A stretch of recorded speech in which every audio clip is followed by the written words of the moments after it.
It's like, well, I just want to be happy. It's a slogan. It's the most common slogan of our time, I would say. And it's such a preposterous slogan. It's like, what do you mean just? You just want to be happy. That's all. That's all you want. That absolute impossibility.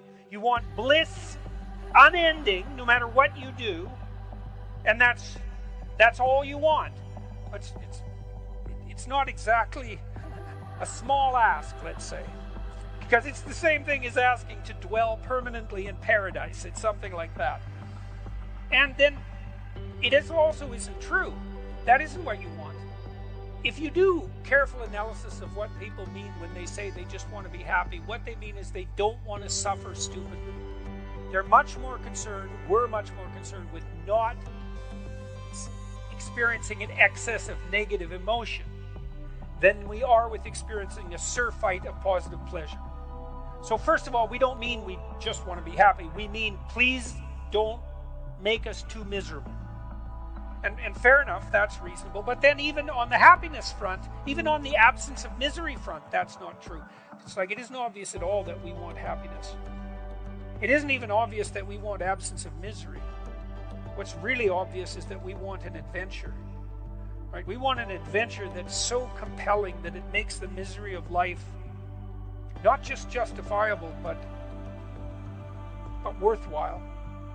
You want to look back in your life, and you know this to be true. You want to be able to say to yourself, even considering a month or a week or a series of days, you want to be able to say, that was really difficult, but you know what? It was worth it. And I think that's what you want from your life. It's something like, you know what? That was difficult, but it was worth it. And that meant that the adventure was so great that it justified the difficulties.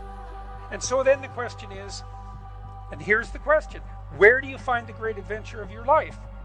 Well, how about in truth? Well, why? Because you don't know what's going to happen if you tell the truth. It's a mystery. It's going to lay itself out for you. And so that's an adventure because you literally do not know what's going to happen. You have to let go of knowing what's going to happen. And so then you have that adventure, and then what is also the case is that it's you that's having the adventure. Right? Because if what you're doing is living in truth, that's you. That truth is you. And so that means that whatever happens when you tell the truth is your adventure. And then you think, well, I'm using deception. It's like, well, maybe you are, but maybe deception is using you. And then maybe it's the spirit of deception that's having the adventure of your life. And then you might ask yourself, well, why are you so miserable and unhappy? And the answer would be, well, the spirit of deception is having the adventure of your life. You're not even there. Because if you're not living in truth, you're not there. Obviously, what's there is the spirit of deception. And you might think that's your deception, but I would be very careful about thinking that, because there have been centuries of meditation on the nature of the spirit of deception. And the answer isn't that the spirit of deception is you. The answer is that the spirit of deception is something that possesses you, convinces you that it's you. And that's not something you want to fall into the clutches of. The world is founded on a sacrifice, right? And that's what the crucifix represents. And European towns were built around a church, and the church was built around an altar, and the altar was built around the idea of sacrifice. So the sacrifice, the proper sacrifice, is at the center of the community.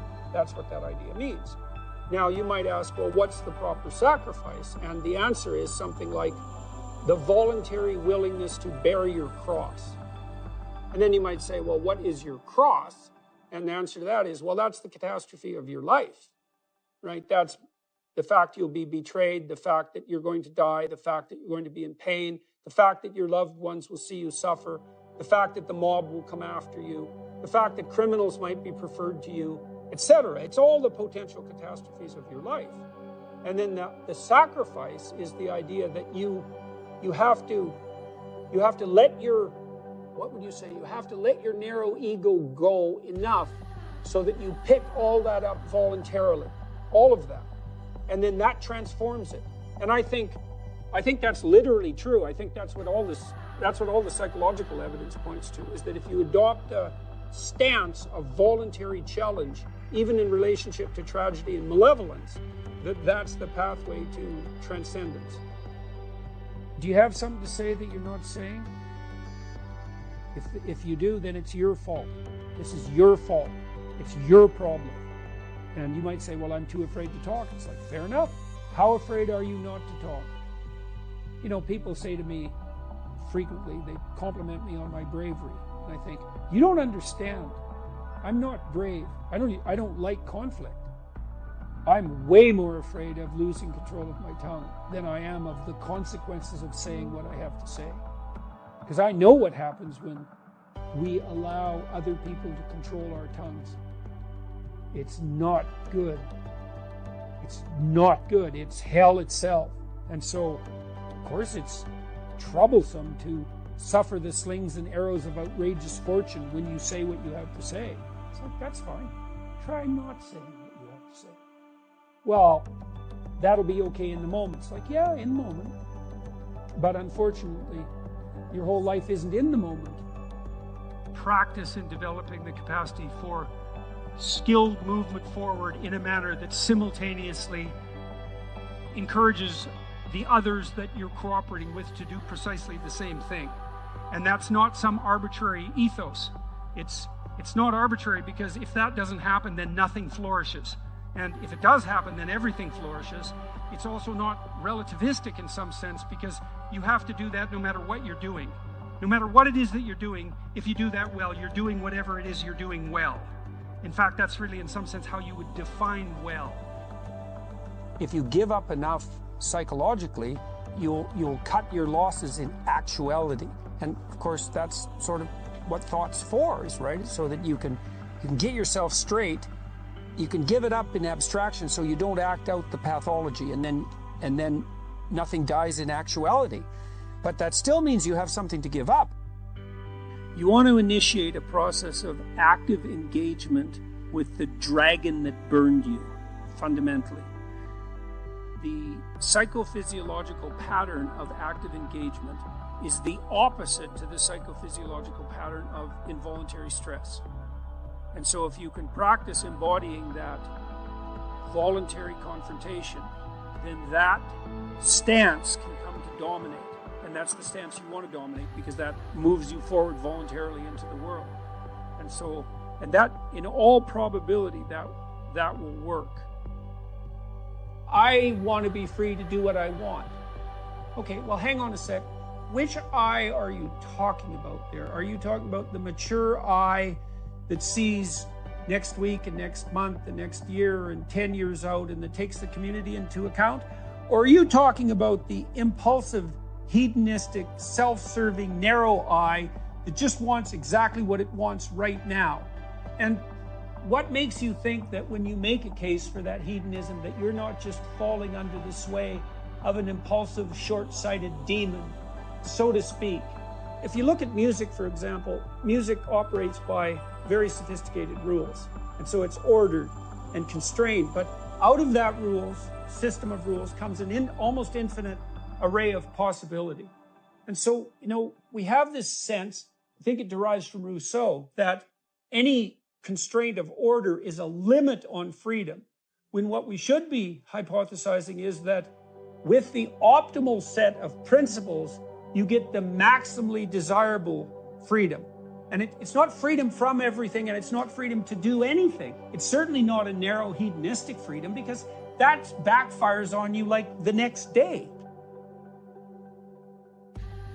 This is, I think, why people are so obsessed in some sense with the search for fundamental meaning. This is a good story. So you can imagine two people laying bricks. They're building a gigantic wall, and the one person thinks, oh my God, this wall is going to take 100,000 bricks. I'm laying one at a time, and I'm wasting my life away trivially adding to this gigantic brick wall. And what am I doing? This is absolutely miserable, brick by brick. And the other person thinks, in 300 years, this is going to be a cathedral. And so the person in the second state is doing exactly the same thing at a local level, laying bricks, but each brick is related to a very high goal. And that means the reward that's attendant upon the laying of the brick is proportional to the goal of the entire behavioral process. So if you're aimless and goalless, then you can't elicit any positive emotion. And if your goals are fragmented, which is also what happens if you're aimless or your goals lack unity, if your goals are fragmented, then no given behavioral manifestation can elicit any dopaminergic reward because it's not a step forward to anything desirable. One of the things, well, I did write about this in my first book, particularly about putting your house in perfect order. It's like, well, if you're lost, one of the things you can do is look around and see what direction you could take locally. Fix something. Find something that you could do that would make things better that you would do. And there's a humility in that too, because especially if you're in a low energy state, it's like, oh my God, I don't have enough energy to make dinner. It's like, do you have enough energy to put a fork on the table? And sometimes people are so depressed that that's really all they can do. Can you take a small step forward, no matter how small that is? Implement a micro routine, even something like washing a cup and putting it back in the shelf. And you know that's a good thing because you have a shelf and there's cups on it. You've already decided that's an appropriate way to live, is to have your coffee cups on a shelf. If you go ahead with cleaning out the cup and putting it on the shelf, then you've taken steps towards a valuable micro goal. You get a dopamine kick from that. That transforms itself into adrenaline and energizes you. In part, what the dopamine system is doing. So imagine that the purpose of the dopamine system is to elicit a satiating reward, fundamentally. But then the satiating reward is something that has to be approached in steps. And so in order to maintain the motivation necessary to approach the satiating reward, you have to mark each of the steps with a marker of pleasure.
What's the meaning of life?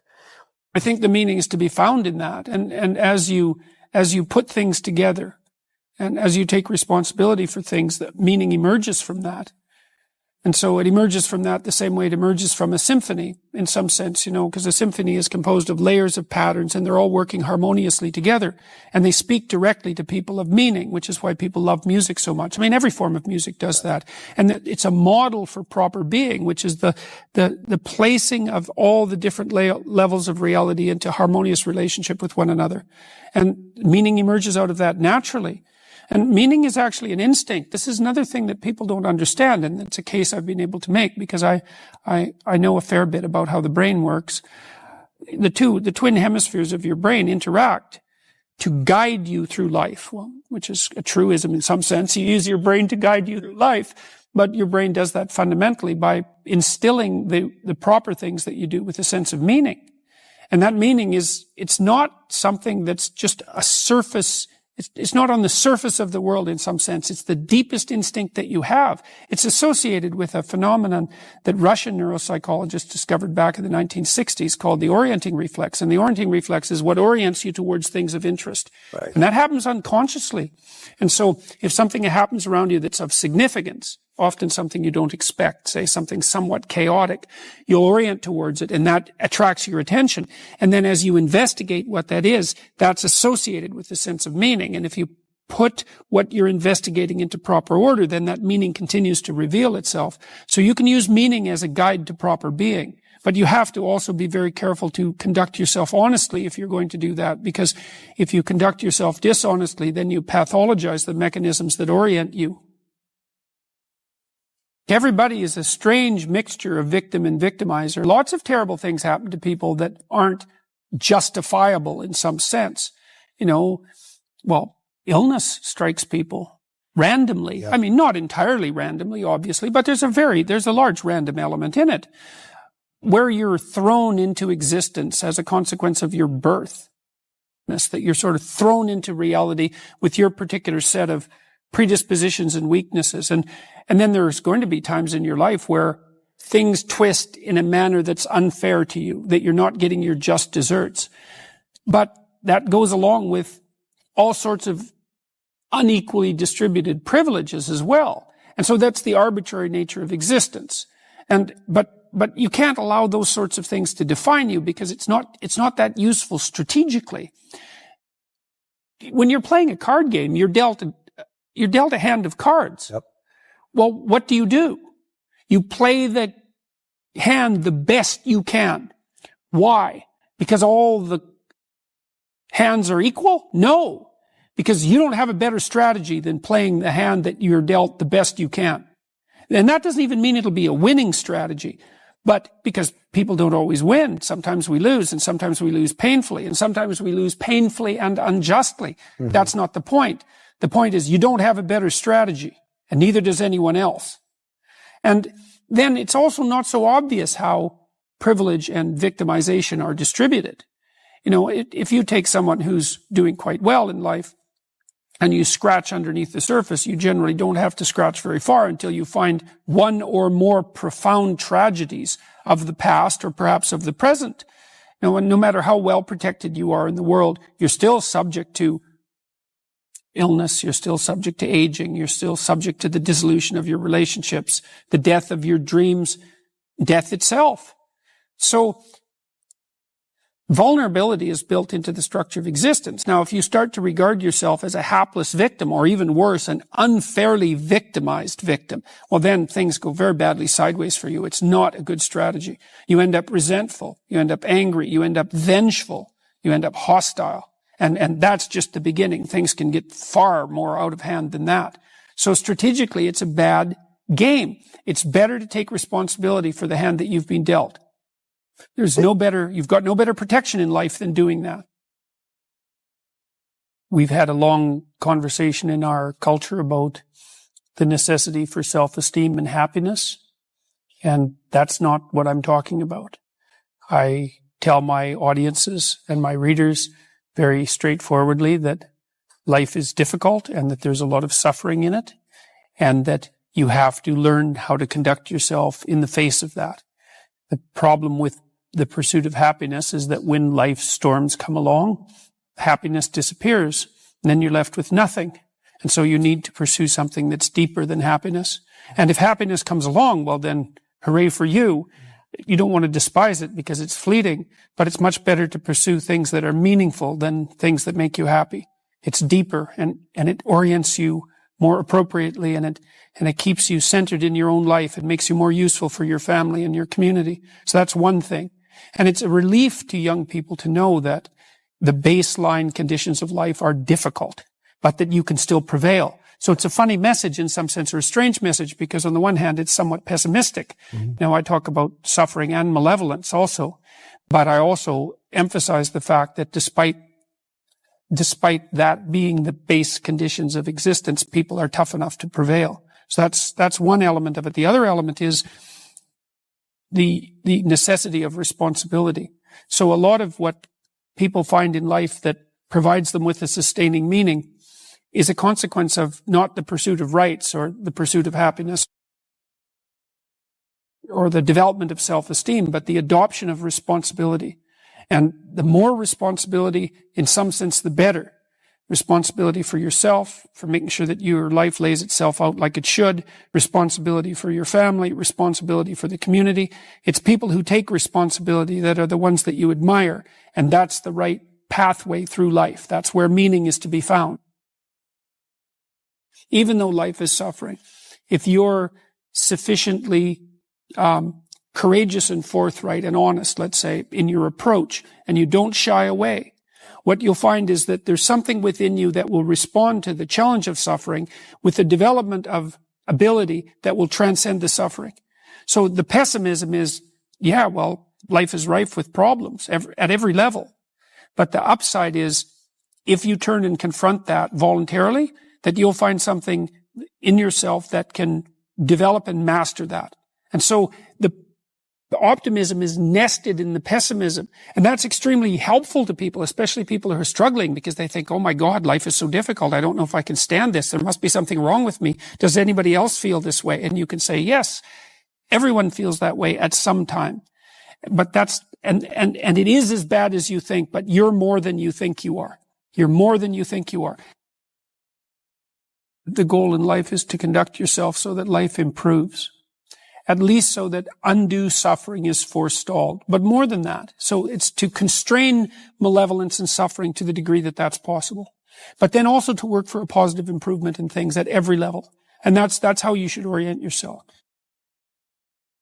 One of the things about what I do is that I'm always trying to take high-level abstract truths, fundamental truths, and to make them concrete and practical so that you can implement them in your day-to-day life. Mm-hmm. Because it's the connection between those abstractions and practical action that really cements their meaning and makes them comprehensible. Right. And this idea of incremental improvement is a great one.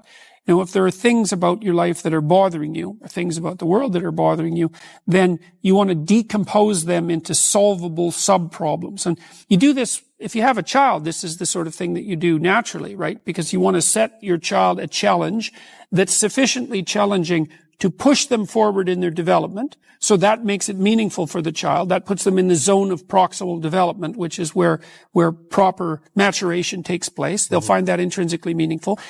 You want to make it challenging, but also with a reasonable probability of success. And there's an art to that. So you want to set yourself a task that's difficult, but not so difficult you can't attain it. Mm-hmm. And then what happens is that you step up improvement across time, incrementally. And there's also a certain element of humility to it, right? Which is, don't bite off more than you can chew, right? Don't set grandiose goals, but incremental improvement will get you a tremendous distance.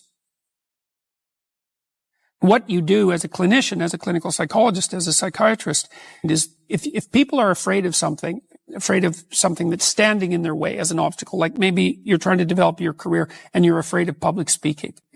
Well, I could try to calm you down about your fear and protect you from the challenge that would be associated with public speaking. You say, well, you never have to do that. Or I could say, no, look, you have to learn to present yourself more effectively in public if you're going to develop your career. and you're afraid of it. So let's break down what you're afraid of into 10 steps or 20 steps until we can find a step that's small enough so that you can actually master it. And let's assume that with 3 years of diligent practice that you could become a competent public speaker, at least one that isn't terrified. And with 5 years, you could become an expert. And let's decide how relevant that is to your future prosperity and thriving. And then let's assume that if you break it down properly and take it on step by step in this incremental way that we discussed, that you'll actually master every single bit of it. And the thing that's cool about that is all the clinical evidence shows it works.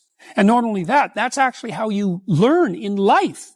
I read this piece of work by Jung a long while back, and it was a meditation on the injunction to treat your neighbor as you would like to be treated.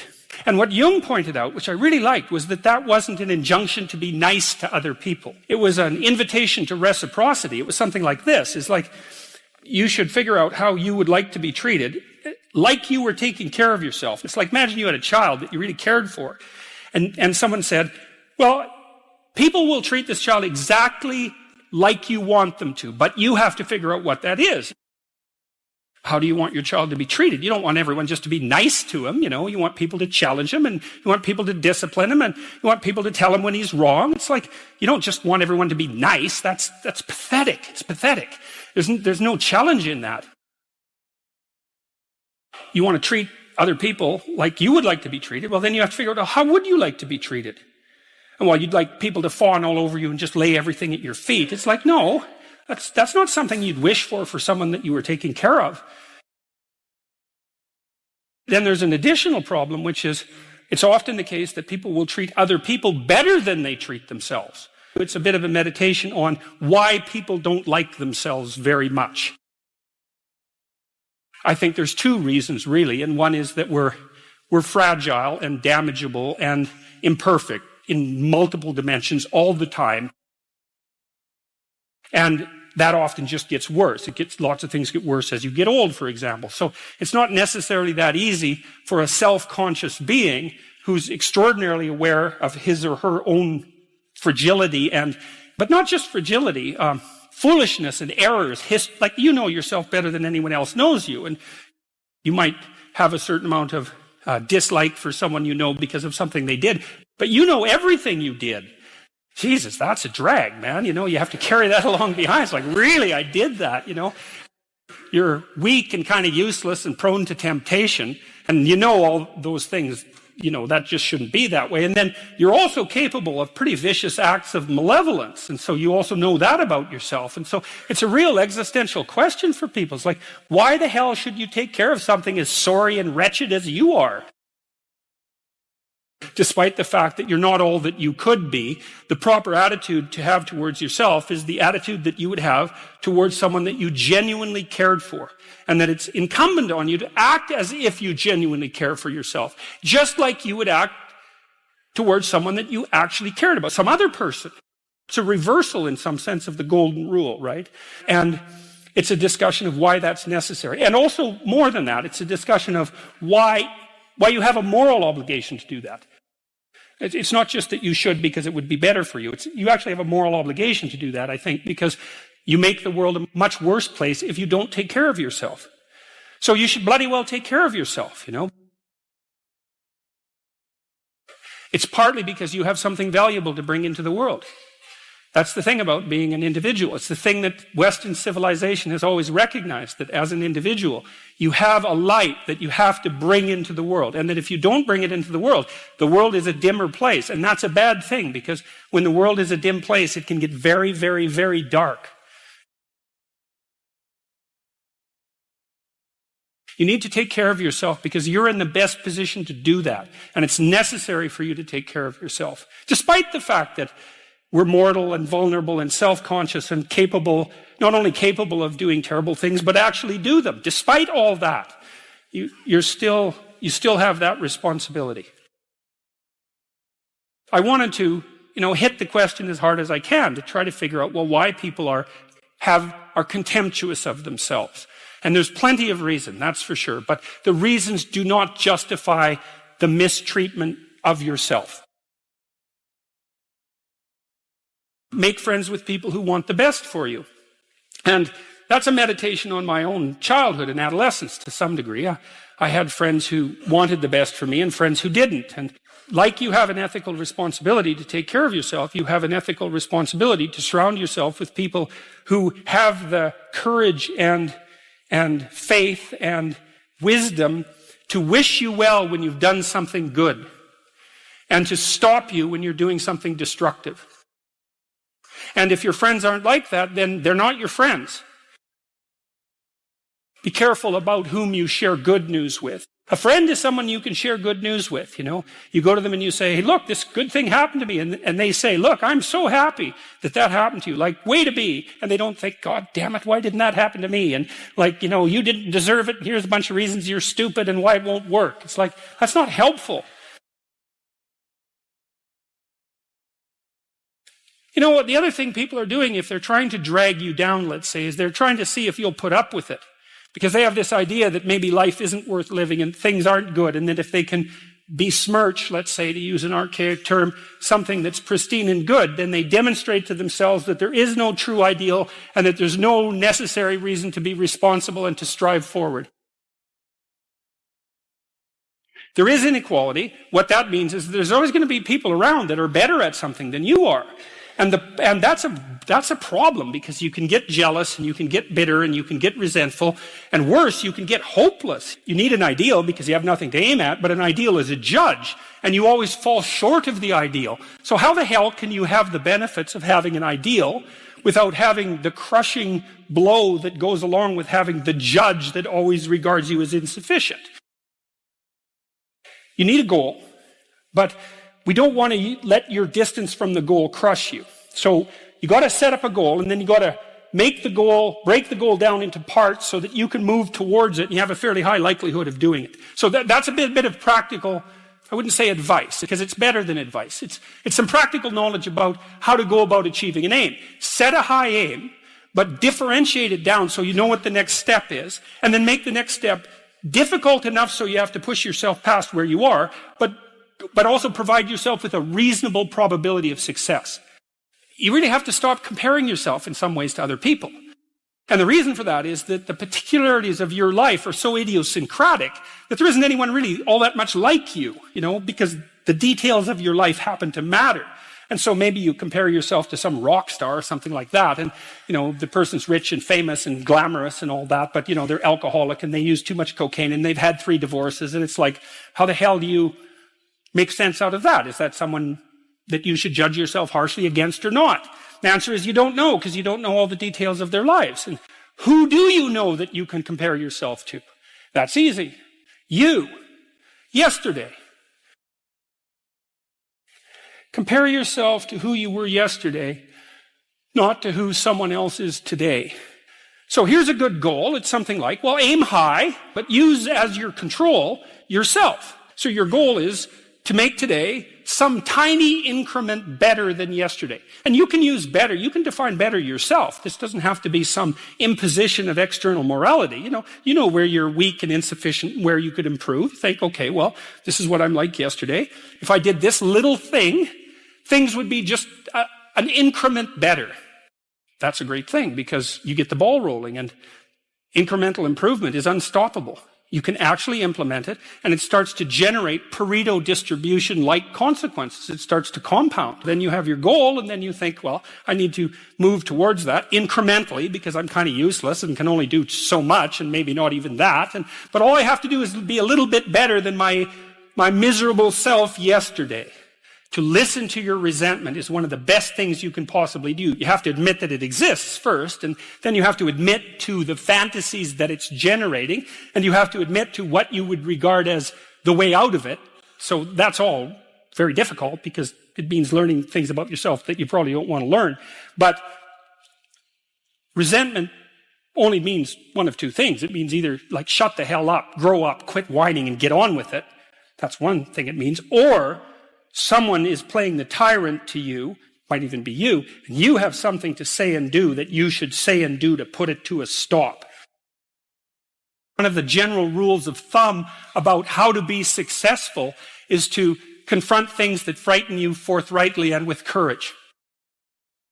And the goal should be, how could I conceive of my life so that if I had that life, it would clearly be worth living, so I wouldn't have to be bitter, resentful, deceitful, arrogant, and vengeful. Like, that's sort of the bottom line, right? Because that's what endless failure does to you. It's not good. That's what life without purpose and a goal does to you as well, because life is very hard. So you think, okay, well, I need to adopt a mode of being that would justify my suffering. And you can ask yourself that question. What would make this worthwhile?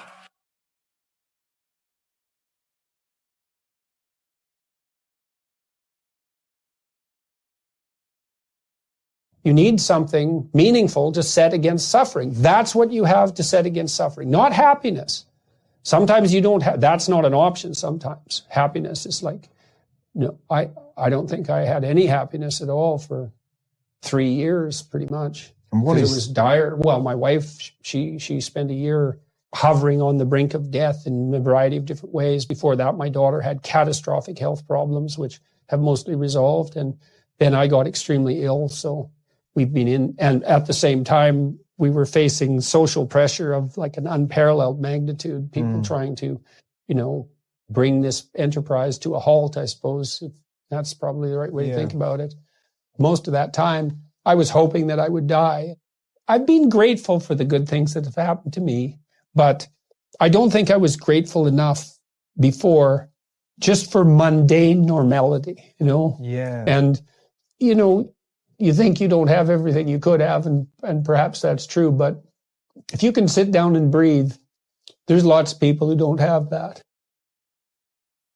Life is brutally difficult and sometimes unbearably brutally difficult. And you can see the progressives playing with that notion. It's warped into this sense of victimization, but it does reflect some understanding of the underlying tragic reality of life. And so it's good to get that right out on the table to begin with. Say, well, you're miserable. You have your reasons. And they might be deep reasons. But if you let the misery demoralize you and make you bitter and cynical and cowardly and make you withdraw, then first of all, that's a failure in the highest sense on your part. And all it's going to do is make everything worse. And then you might think, well, what do you have to respond to that? How do you respond to that catastrophe and challenge? And the answer is, terrible as things are, there's a lot more to you than you can possibly imagine. And that if you face those things forthrightly and with some faith and courage, then you can have the adventure of your life and prevail even over catastrophe. People have difficult lives, and that life itself is full of suffering, and that we make it worse with our own voluntary stupidity and willful blindness and even malevolence. And that's what we contend with. We contend with suffering and malevolence. And as a consequence, it's necessary to pursue something that has substantive meaning to set against that.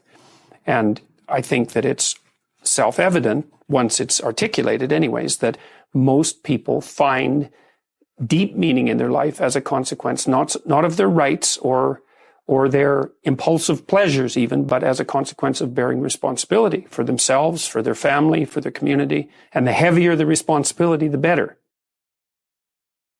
Well, Professor Stephen Hawking, before he died, gave me his last television interview, and he said that the biggest threat to the future of mankind was when artificial intelligence learnt to self-design. What do you think the biggest threat to mankind is? Narcissistic compassion. Now, AIs, it's a threat too, but if we had our act together ethically, it's possible that AI could become a useful servant rather than a tyrannical master. You don't want to automate your tyrannical masters. The ideal that you're observing that makes you jealous and resentful is in large part an illusion that's created by your own mind. I can give you just one example. I know a fair number of extremely wealthy people, and I tell you, man, they have a burden of responsibility that would crush me, would crush the typical person.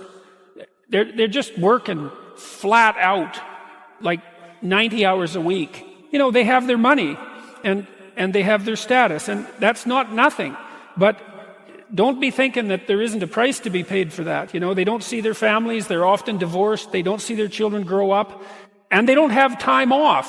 Now, there are wealthy what would you call playboy types, I suppose, who live out the dreams of wealth of a foolish 14-year-old, but they're not that common. And you have to be careful of what you're jealous of because you don't really know what it is. And then the other thing to understand, you're quite different from other people, and you shouldn't be comparing yourself to them because they're not like you.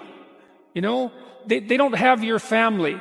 They don't have your temperament. They don't have your troubles. They don't have your abilities. The only person that has those is you. Compare yourself to who you were yesterday and not to who someone else is today. And see, that's a game you can win because you could be a little better today than you were yesterday. Most of the time when you're discussing something that needs to be discussed, everybody's actually rather upset about it. You know, if you're actually talking about something important, right? Because why talk otherwise, unless you're just shooting the breeze? But if there's an issue at hand that has to be discussed, then people are already upset and they have different viewpoints. And the offensiveness in some sense is built into that. And you know that because if you have a family, if you have a wife, if you have an intimate relationship, and you're discussing something that's difficult, the probability that you're not going to offend each other if you're actually having the conversation is zero. And so you don't have to think unless you have a problem. And if you have a problem, then when you think, you're going to offend people. And so what, are we not going to think? That seems like a bad idea.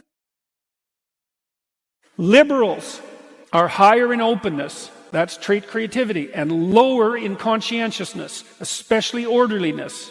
And that seems to be because they believe, or their niche is an informational niche.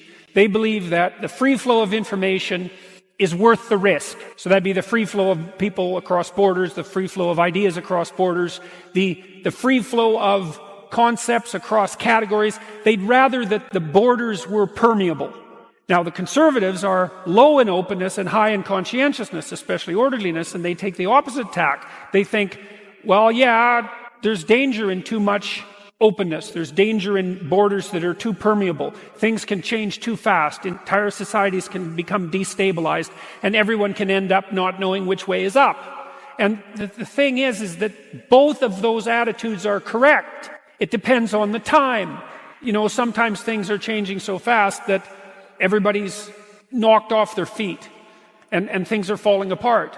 And sometimes things are so rigid that there isn't any new water flowing and everything's ground to a halt. You need liberals because now and then the right thing to do is to come up with something new. And you need conservatives because now and then the right thing to do is to do what everybody has always done. And the reason you need political dialogue is so that the liberals and the conservatives can continue to argue about which of those solutions is appropriate right now. The game of dividing human beings up by their group identity ends in disaster, no matter who plays it and no matter what the reasons are.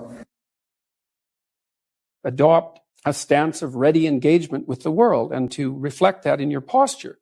And the reason that I write about lobsters is because there's this idea that hierarchical structures are a sociological construct of the Western patriarchy.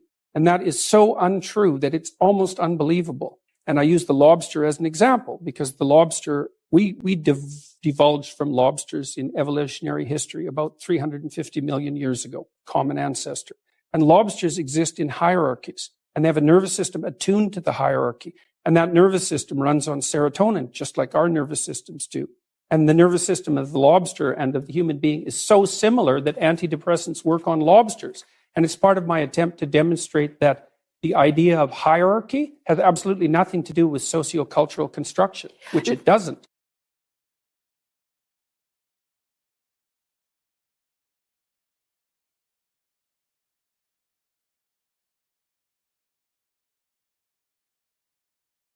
It's really something to see how many people are dying for lack of an encouraging word. You know, they don't get encouragement.